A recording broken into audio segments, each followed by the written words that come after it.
Assalamualaikum warahmatullahi wabarakatuh. Salam Om Swastiastu, Namo Buddhaya, salam kebajikan.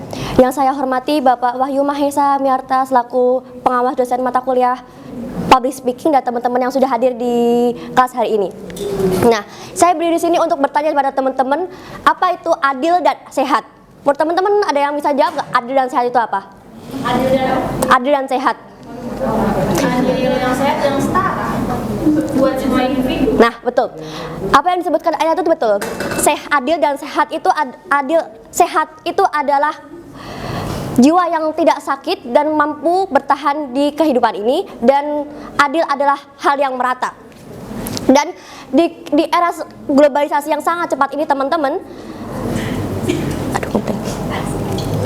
dan fasilitas kesehatan yang terus berkembang, ada rakyat-rakyat yang suaranya tidak didengar oleh kita semuanya teman-teman, yaitu rakyat yang terpinggirkan, yaitu rakyat 3T, terdepan, terluar dan tertinggal. Rakyat-rakyat itu teman-teman suaranya tidak didengar karena mereka berada di daerah yang terpencil. Nah, kesenjangan apa aja ya yang mereka alami? Yaitu yang pertama yaitu geografis dan ekonomi. Teman-teman, kita yang berada di Pulau Jawa itu kalau misalkan kita ke rumah sakit itu langsung dapat penanganan kan. Nah, masyarakat yang di luar Pulau Jawa itu mengalami kesulitan. Yang pertama, karena dokter atau nakes di puskesmas itu tidak ada teman-teman. Karena satu dokter itu satu daerah. Jadi setiap harinya nakes itu berpindah-pindah tempat di puskesmas tertentu. Selanjutnya yaitu mereka akan memilih di mana sih gimana aku memilih untuk makan untuk besok atau membeli obat, karena upah yang mereka yang diberi oleh mereka itu hanya cukup untuk dua hal ini, obat dan makan. Maka mereka memilih untuk dua itu. Tidak hanya itu, mereka juga harus, jika kalau mereka memilih untuk biaya pengobatan, mereka juga harus memilih teman-teman gimana cara transportasinya, transportasi yang kita harus dilewati dari jarak rumah mereka ke puskesmas itu juga cukup jauh. Nah, kenapa nggak menggunakan BPJS? Nah, teman-teman, BPJS di suatu daerah ke jarak rumah mereka ke lembaga BPJS itu cukup jauh, lebih jauh daripada ke puskesmas itu sendiri. Maka dari itu mereka memilih untuk tidak menggunakan BPJS. Selanjutnya yaitu hambatan fisik dan diskriminasi. Teman-teman, kalau di Pulau Jawa itu kalian pernah melihat nggak sih jalan setapak yang warnanya kuning dan timbul?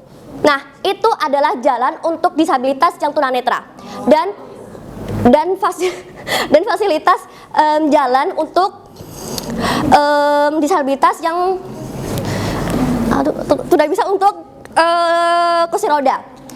Rumah sakit sudah menyediakan itu di Pulau Jawa, tapi yang di luar Pulau Jawa mereka tidak mempunyai fasilitas itu, dan mereka mungkin merasa kalau mereka tidak diterima karena tidak memiliki fasilitas untuk berjalan atau melewati rumah sakit tersebut.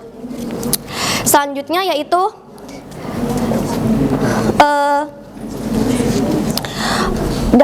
dampak keadilan sosial. Nah, teman-teman pernah nggak sih dengar bahwa lebih baik mencegah daripada mengobati?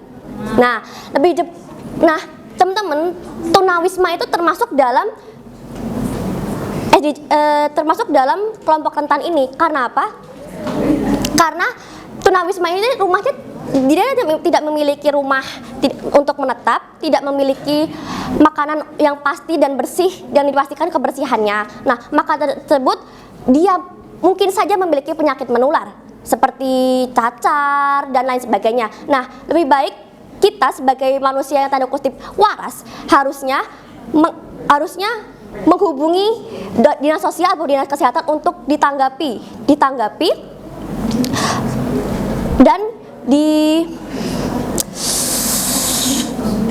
dikelola oleh si dinsos tersebut agar agar penyakit tersebut tidak menular. Sekian, kurang lebihnya mohon maaf. Sekian dari saya.